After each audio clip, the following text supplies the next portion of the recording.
Welcome to the Advantage Podcast, a monthly unscripted conversation with host David Ashcraft and top leaders impacting our world. Created by pastors for pastors to strengthen our leadership and expand our knowledge and influence. Well, hey, welcome to the Advantage Podcast, and I've got Kevin Eshleman with me. And let me tell you why I have Kevin real quick. First, Kevin, welcome, and so glad to have you join us. Thank you so much, David. Thank you. Yeah. So I got to thinking about our Advantage pastors and wanted to give opportunity for you to know the quality of pastors that we have here in Pennsylvania. And so I asked Kevin to come on. Kevin is the pastor of Ephrata Community Church right here in Lancaster County. And as I thought through who would I like to have as maybe our first pastor that we are highlighting of the Advantage, Kevin came to mind right away. Kevin is somebody that, even though I probably have lived just not too far from you, Kevin, for a long time, we really didn't know each other until the Advantage, and you began to partner with us with the Advantage. And I have very, very quickly come to appreciate Kevin and his leadership, his wisdom, and his role as a pastor at Ephrata Community Church. And so I would love for you guys to get to know him as well. So all that to say, Kevin, welcome, and excited to talk with you today.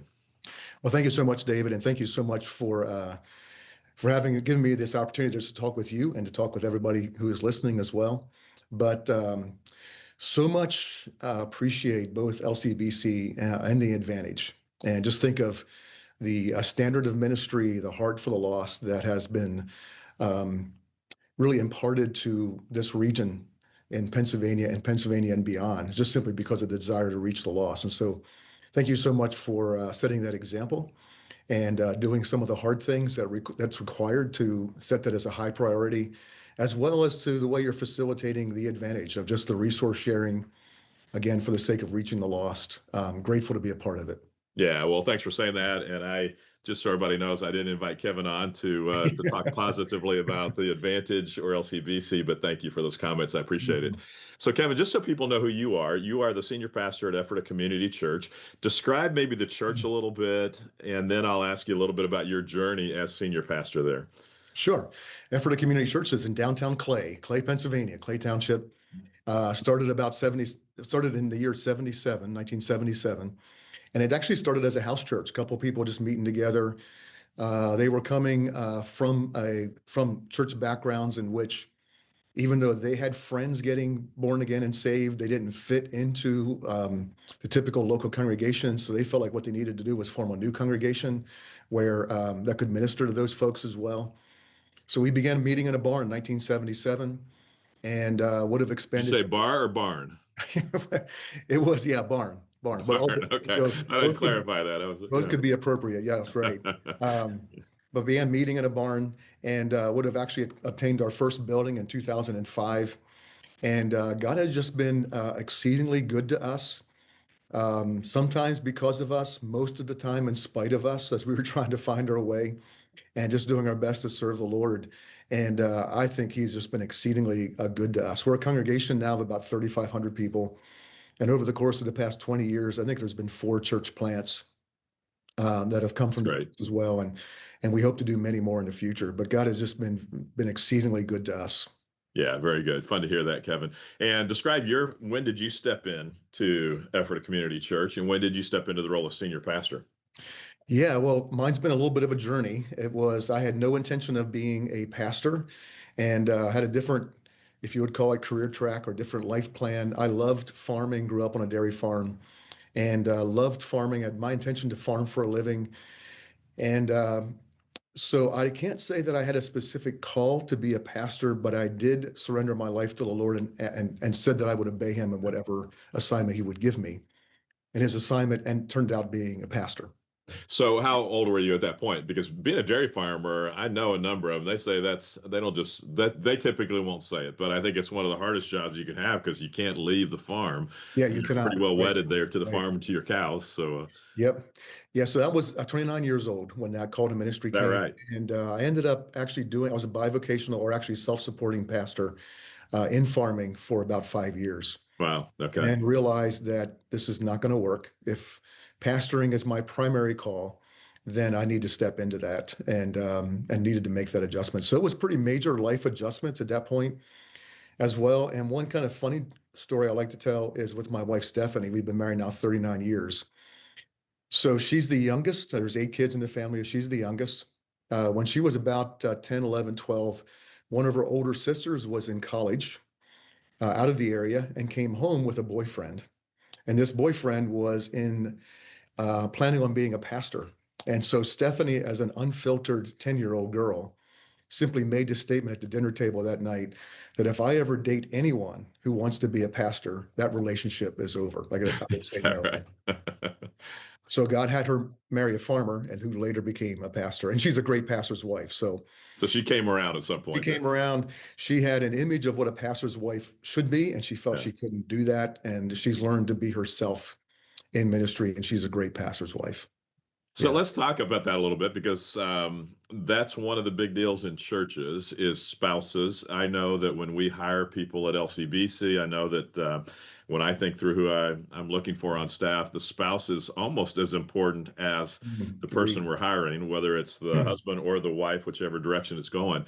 And so, what is Stephanie's role there at the church? And you said she kind of settled into what worked for her. And I know that was a big deal for Ruth as well, as Ruth Mhm. doesn't want to be up in front. She loves being behind the scenes. She is probably as influential as anybody at LCBC, but she was never really much up front. So what kind of role did Stephanie take on, Yeah. and how did you guys have to manage that? Yeah. Well, like I said, some of her struggle was the fact that she had an image of what a pastor's wife should be, Yeah. and Yeah. she couldn't live up to it. Not even living up to it as a like a standard of living. She obviously has the good integrity and all of that that goes on to it, but she very much is a person without any kind of pretense. She just is who she is, and she, loves people, loves being with people, and loves being authentic in that as well.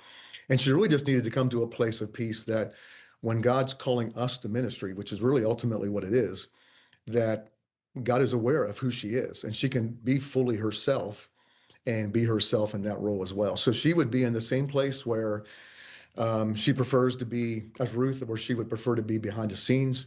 She loves to serve. She loves kids. She takes her role at the church here in the same way that anybody else would. Meaning Yeah. That's that good. I'm here. I'm part of the church. Where would God have me serve? So she serves in kids ministry.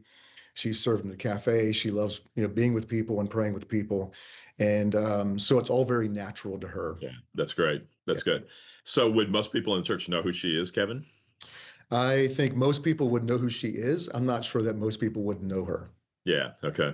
And then there's times when I've invited her onto the platform that she's a bit reluctant to it, to doing that. So, for example, we do baby dedication. She's always with me. Okay. It's husband and wife baby dedicating these babies. She really didn't see the significance of her role in something like that. Now, when we do baby dedication, I'm not even sure I need to be on the platform. I think as long as she's there, Yeah. they're happy with, the folks would be happy with that. Yeah. She Interesting. takes time, prays over the kids, and it's become a very significant. Um, Yeah. so she wouldn't be one that seeks anything like that, but she's Yeah. willing to serve in whatever way she can.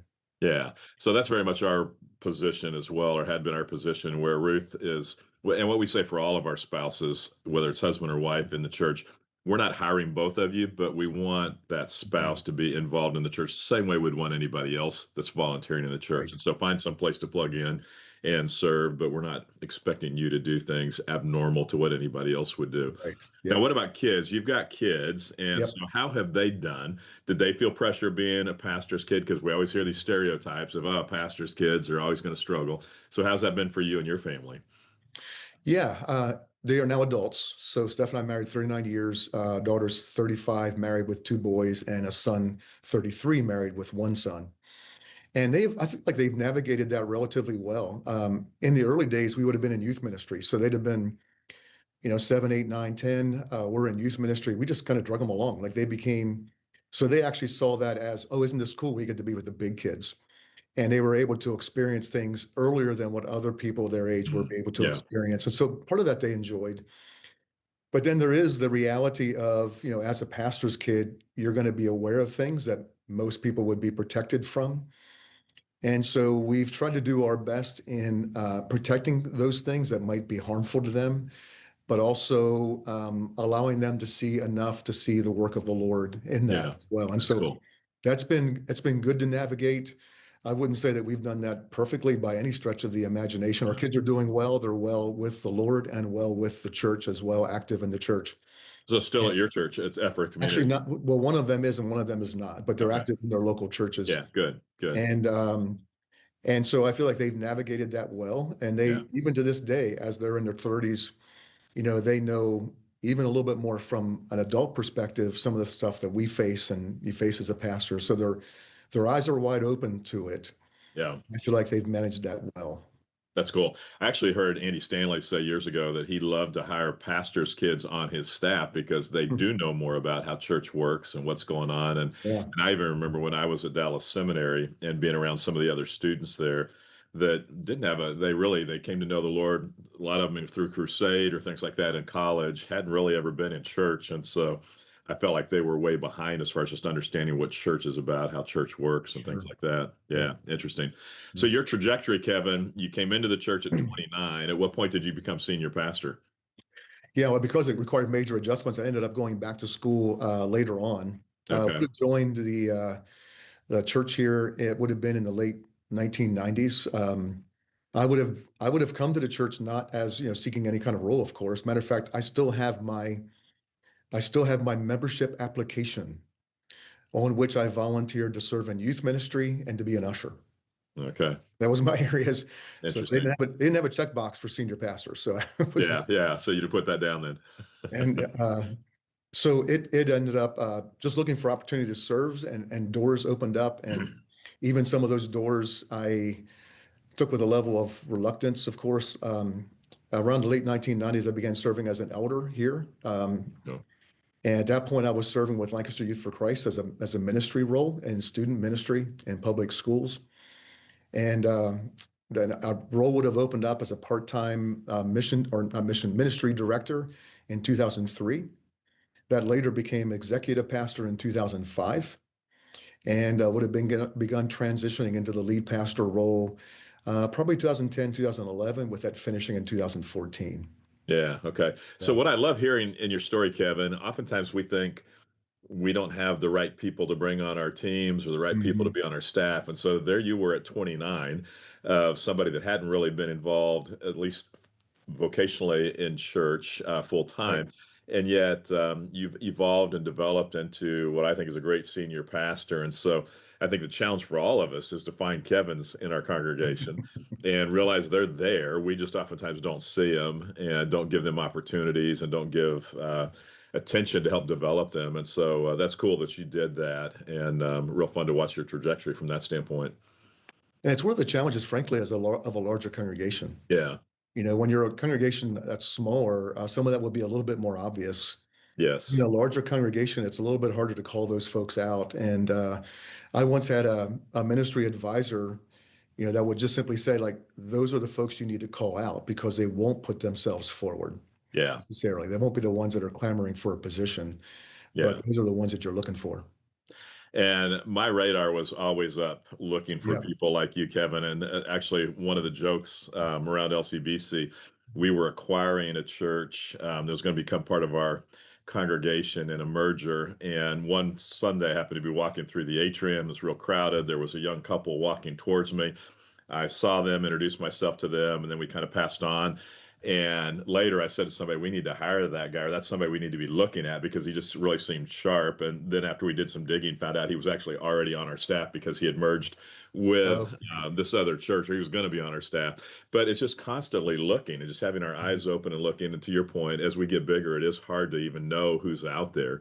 And so very challenging. Yeah, that's great. And you do rely on, like, maybe a little bit of your experience there as well. You rely on the prompting of the Lord. Yes. You just see and you think, hey, I think something's there for the sake of ministry. And so we need to step into those opportunities as well.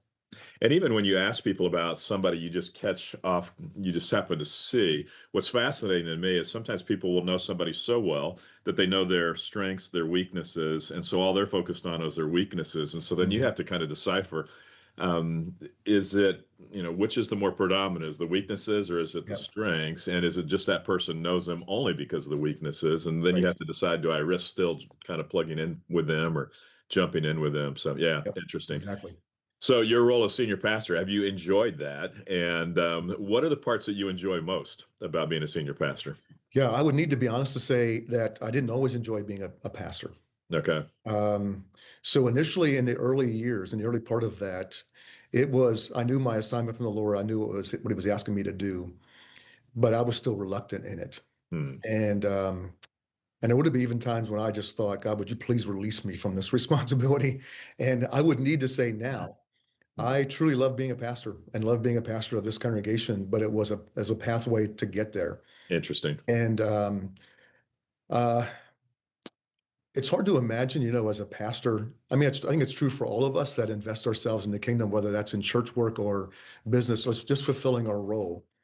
It's hard to believe that God would take us like mere Yeah. human beings and give us the opportunity to invest our lives in a way that impacts eternity. Yeah. And that is just consistently amazing. It's amazing for me to watch the work of the Lord and to just realize that He invites us to actually participate in that. Yeah. I mean, what a great honor. And then And to, Kevin, we preached sermons on the 12 disciples and how yeah, rough they were, and the fact that God would choose them to start the church. But I mean, He chooses us, and it's not like yep. we're all that much better than the 12 disciples. So, Yeah, yeah. yeah, no, that is very true. And sometimes we forget what a privilege it is. So, yeah, Mhm. that's cool. And I love being at the same place for a long time. So I love seeing kids growing up, maybe dedicating them as a baby growing up, or Yeah. later on doing their wedding ceremonies, seeing them growing up together in families. I just think, man, what a wonderful investment, Yeah. an opportunity that God's given us to invest ourselves in people and into a Yeah. community.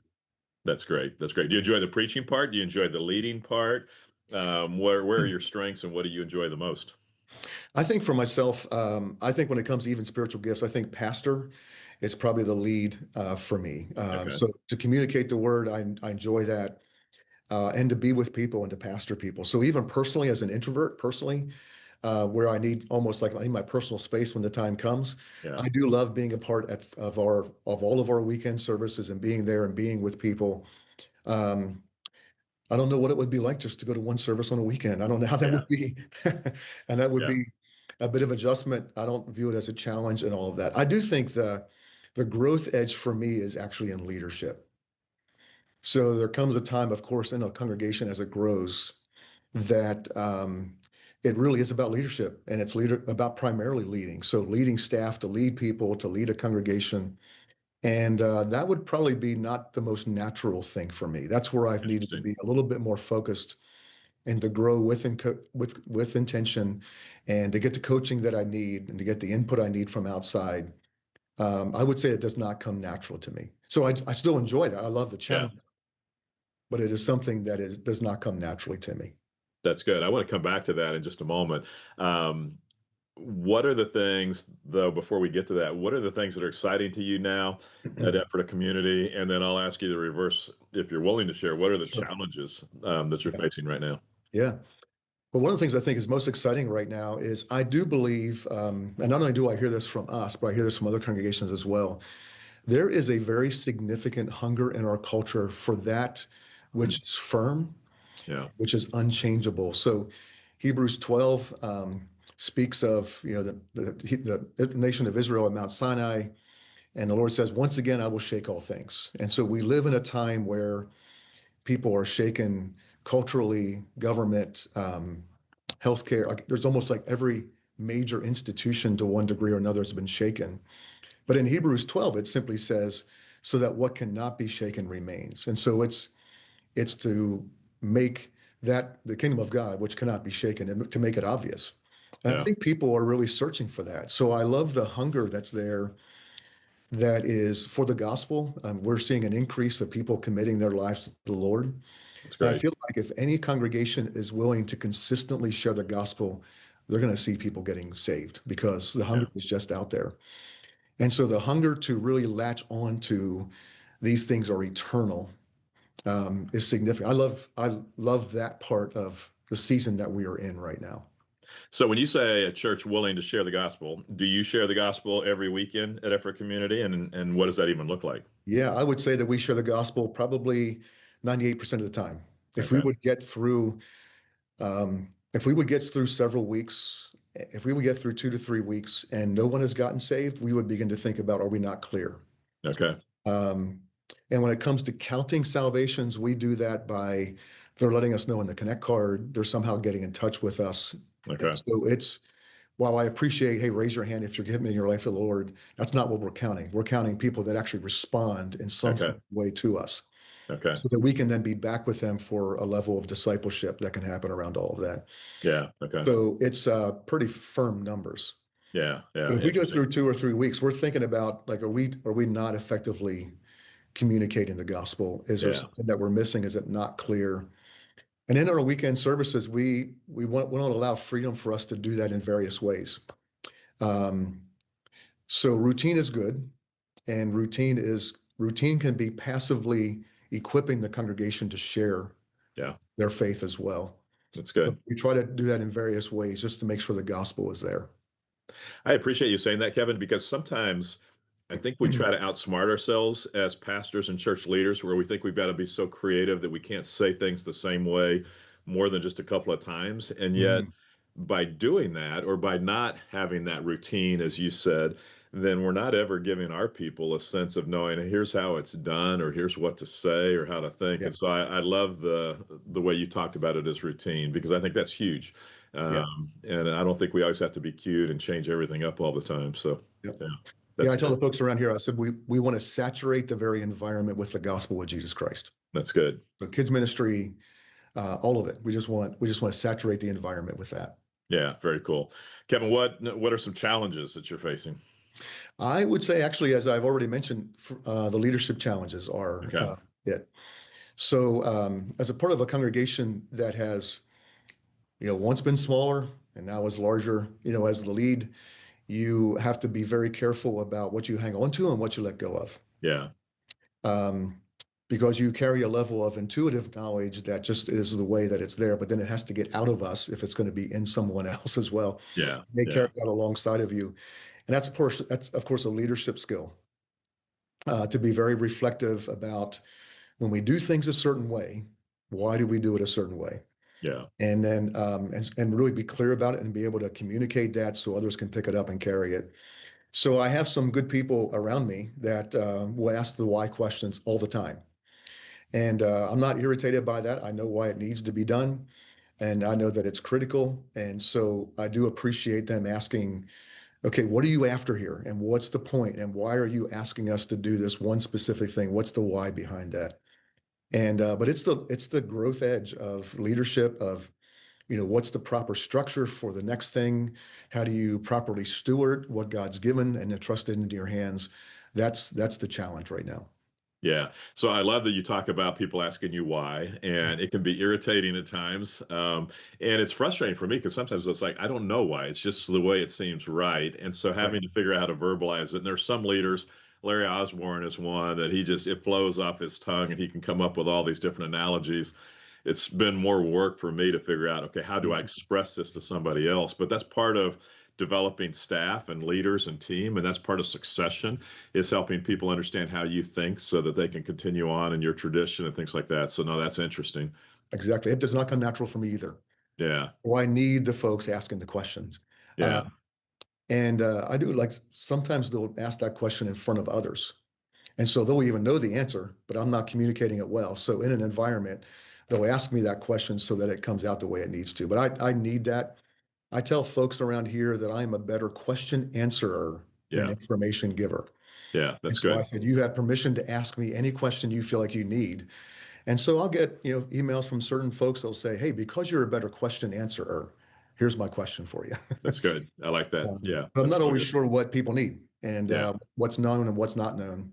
Yeah. You have to do the hard work around all that, but I also want the invitation to be there, like just ask me. Yeah, that's good. So, Kevin, what have you done to grow your leadership skills? You mentioned that being a challenge for you, or one of the things you've had to grow and develop. So, what types of things have you done over the years to grow and develop as a leader? Leadership environments. I mean, there's a certain sense of leadership mentoring that you can get from reading the right books. And everybody knows the Maxwell books, and he's mentored probably millions of people just through his books. So Yeah. I've I don't know him, of course, but you can be mentored in that way as well. Yeah. But then at some point, I feel like you need to step into a place where not only can you know others, but someone has to know you as well. And so, probably going back 6, 7 years ago, I would have stepped into a leadership mentoring relationship with a leadership coach that could, and he intuitively can know what my strengths and weaknesses are. We can do some evaluations surrounding all of that, and give me the tools that I need. And then, so there's that kind of one-on-one leadership coaching, And but Kevin, is that somebody that you went out and hired then? Is that, and it how did is. you even find and identify this person that you were comfortable with? Yes, well, one of the advantages of places like the Advantage and the networking is that it builds relationships that I can then go and ask. And Yeah. so, Okay. what happened in this specific situation was I knew I needed personal leadership development. I know I needed to step into it. And so, instead of evaluating that for myself, frankly, I just emailed 4 or 5 pastors and said, "Who do you use?" That's And in great. this case, they always said the same person. That's cool. I just went there. And so that's some of the advantage of having that kind of resourcing where Yeah. you don't need to reinvent the wheel all the time. And then there are Exactly. that those kind of networking opportunities, even that the roundtable discussions with the Advantage. And I don't know if you remember, well, you probably remember this, but probably 20 years ago, maybe even closer to 25 years ago, I was at a meeting at LCBC, and you had invited maybe 25 to 30 to 40 pastors. I was there. There were a couple of executive pastors there, and it was with Bill Hybels. Okay. And one of the things that Bill, in that short, breakfast that we had together, he really encouraged people to seek out those that serve in the same role and build those kind of networks. That's good. And there were 2 of us in that room that were executive pastors, and so we got together. We began inviting people from around the region. And it began to be a quarterly meeting where we would just sit and talk. And it's that kind of leadership environment Yeah. is so incredibly valuable. Yeah. Yeah. None of us are the complete package. Yeah. And so when we're in that environment, there's so much happens that we learn from one another. We learn from ideas that other people have, strengths that they can offer us. And man, I would just so much encourage not only the personal coaching, but then just get yourself in a leadership environment. Yeah. And That's some good. of that is the leadership environment of reading books, going to a conference, but then there's that personal stuff that is so advantageous as well. So does this coach that you have, or at least had at that period, is he the one that would challenge you and poke at you and say, "Oh, that's maybe not the right way," or do you feel like there's anybody in your life that does that for you? Sometimes I feel like I have too many people in my life that do that for me. So, People are no, very willing. Huh? there are people that are willing. No, and it's good. No, I welcome that. But yeah, he does challenge. Like he recognizes, even through some of the evaluations that we've done, my tendencies, both by experience, but also in my personal makeup, what are strong in my giftings, what are not strong in my giftings. And yeah, he will challenge and give direction. And sometimes it feels a little bit like he's telling me the same thing over and over, but it's oftentimes that's exactly what needs to happen is the reminder Yeah. of, this is what you need to be doing. Yeah, exactly. So when you talk about your own personal development and growth in leadership, it's you mentioned books like Mhm. Maxwell or others.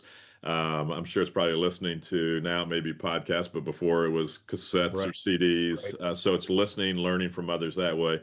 It's also personal interaction with other leaders. So being even in a group setting, but very specifically a coaching thing. And do you feel like all of that has helped move you forward as a leader? Oh my goodness. I can say with absolute full assurance that I'd be stuck without it. Yeah, yeah, And I good. think all of those aspects are important: reading, learning, being with people personally, and environments, all of that. But there's no doubt. Actually, if I would have a passion for other pastors and leaders, just don't lead by yourself. Yeah, Yeah, yeah, do not lead alone. yeah. And I've been impressed with even business leaders that you would think that would be in competition with one another, but yet I hear the same thing from some of them as well. Like, just don't do this alone, learn from others. Yeah, that's good. And I'm not sure what it is about ministry, or I do know that both ministry and leadership without intentional action can lead towards isolation. Yeah, Yeah. And so we've got to be careful about intentionally recognizing that we should not move in that direction. Yeah, I think that's real good. And I would guess those that are a part of the advantage are all pastors that are wanting to learn and wanting to grow their leadership capacity. But I look at it and say, how tragic it'd be if God wanted to do more in each of our churches. But the reason it doesn't happen is because we somehow stagnated or we didn't continue to Right. raise our capacity from a leadership standpoint. So, way to go from that angle. Kevin, what if you were to pick out a couple of leadership lessons that you've learned over the years? So you'd say, man, here's something that I think could be a diamond in the rough or gold for another pastor to learn from. What would be a couple of those examples? Can you think of any? Yeah. Well, one of those things I just mentioned, just don't do leadership alone. Okay. Effort of community churches, we would call ourselves interdenominational, meaning that we're not a part of a denomination, but we're not against denominations necessarily. It's Yeah. called interdenominationally instead. And I don't always know when I when I see a congregation or a church building that's got a label on the outside, I really don't know what kind of support or networking they're getting from within that denomination. I'm not quite sure how that system always works. I do hear from pastors that feel isolated significantly, even if they're in part of a network. And so a key thing for me would be just do not do leadership alone Yeah. and Good. don't do ministry alone. And let's face it, when you look across the state of Pennsylvania, um, I'm speaking off the top of my head with no reality to back it up. But many pastors are in solo charges. They're by Yeah. themselves and they don't have staff. They don't have a team around them. And man, that is lonely. And even some of the times for myself, some of the hardest times in ministry for me were a result of being alone. Yeah. And Interesting. I would just encourage people to seek out relationships, seek out people you can pray with, peers, but do not do ministry alone. Yeah, that's great. I love that one. Second one or another one that you think of? Yeah, I think of remaining steadfast. Even as we talked a little bit about that, people are looking for, okay, what is sure and what can I have faith in and confidence in? And we are human beings like everybody else. However, I do think folks look to us as an example of steadfastness. Mm. So to remain steadfast, actually, here at our home church, we are in a series on the book of James, just finishing up this past weekend. Of course, James talks about various trials and tribulations that come that for the purpose of producing steadfastness. And then a little bit later on in chapter 1, blessed is the man that remains steadfast under trial. And sometimes, like, you just need to just stand firm. And Yeah. you realize like winds of change are coming. There's maybe controversy. There's maybe things that people are not happy about. And there's a place of just remaining steadfast in what you know God's called you to do. And that's hard. That's uh, Yeah.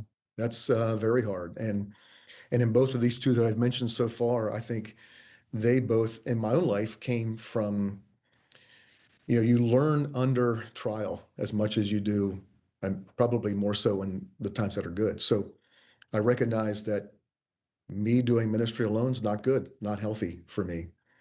In those times when you feel like there were so many winds blowing from various different directions, and how do you navigate that? Well, to remain steadfast Yeah. and stand in integrity and just continue is just so significant. That's good. So, real fast, what is your preaching style? You talked about going through the book of James. So, do you tend to be more Bible-based book studies? Are you topical? Are you expository in your preaching, or what's your preaching style like? It's primarily more topical. Okay. Now, what we do every summer, we do what we call a summer reading series. Okay. And the point is, hey, you're going to read a book this summer. You're going to the beach, read this book, read the good Okay. book. Okay. And so, but even that is not necessarily designed to be expository preaching, Okay. because what we're encouraging the congregation is we want you to encounter the Lord yourself in the Word. Good. So it's, we give out reading guides and we encourage people in their reading. And we almost purposely step back on telling people everything they can learn from the book of James because we Yeah. want them to discover it for themselves. That's good. Yeah, that's good. One of the things I challenged our teachers at LCBC, most of them have as much or more education than they need. And so there was a tendency to want to talk about, well, what the Greek word actually means. I said, quit Mhm. doing that. Because in my opinion, every time you do that, you're saying, well, unless you know Greek, you can't ever really uncover True. what's in scripture. And so it's great, you know it. And I said, it's fine to talk about it, but quit saying the Greek says, because when you do Yep. that, you've just kind of deflated everybody else and thinking, I can't ever know what it says. So, yeah, I love leaving space for people to discover Yep. themselves. I think that's Yep. great. Yeah. We really almost want to leave them, have them leave hungry. Like Yeah. um, I need to study that more. So hopefully we can intrigue them to the point where they go for it Yeah. themselves. That's good. I Yeah. love that. Kevin, you, as you were talking about, don't do ministry alone. Well, let me get to that in a minute. One other thing that people may not know about you is you're very involved in the community, Mhm. and you have been chairman of your school board Right. at Cocalico, I believe, is the school district that you are a part of, Yes, and you've been a that's part right. of that for a long time. And so, why do you keep doing that? And you've been doing it for a long time. So, describe that to us. Yes. So there was an opening on Calico School District Board of Directors in 2003. And my wife encouraged me to run for that, which is a little unusual because she would say that she's normally the one to say, you need to do less. Yeah. So when she said, hey, this is an opportunity, I thought it's almost the voice of God speaking to me in that way. But it was just simply an opportunity to serve the community and serve in that way. So that's been since 2003. So it's been 22 years. Okay. And since 2019, I've been serving as the president of Calico School District Board of Directors. That's good. And it just simply is an opportunity for me, both as a lead pastor, um, to be able to say, hey, this is how I'm serving my community. So it's one thing to tell your congregation to be, hey, we need to look for ways to serve our community. And hopefully I can both say that and also demonstrate that Yeah. to some degree as well. And the church, we are responsible for our community. So we're responsible, I think, to some degree, not only for the folks that show up at our door every single weekend, but for those that live here. Yeah. And so if I can be an influence into a public school system that I tell folks within our congregation, most of the kids, like they'll do well. Good parents, solid homes, whether they choose to homeschool or private school or public school, you'll do well. But there's a lot of kids in our community that aren't going to do well. Yeah. Yeah. And we as the church need to step in and do what we can to care for them and provide for them in whatever way we can. So you're a pastor, you're the president, or excuse me, chairman of the school board. What type of leader are you on the school board? Is it right against the left as far as politically? Because you've been the chairman in tough times, 2019 till still today, so Mhm. incredibly difficult times. So do Yeah. you use that as kind of this is your position to fight for the right or fight for the left, whichever position you are, or how do you balance that? Yeah. Do you balance it?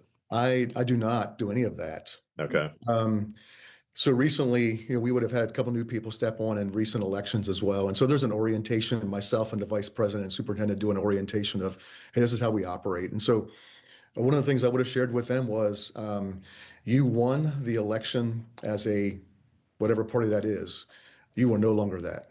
Hmm. Hmm. So that was a venue for you to get into office, but we're not here to push an agenda. We're here to do what's best for our community.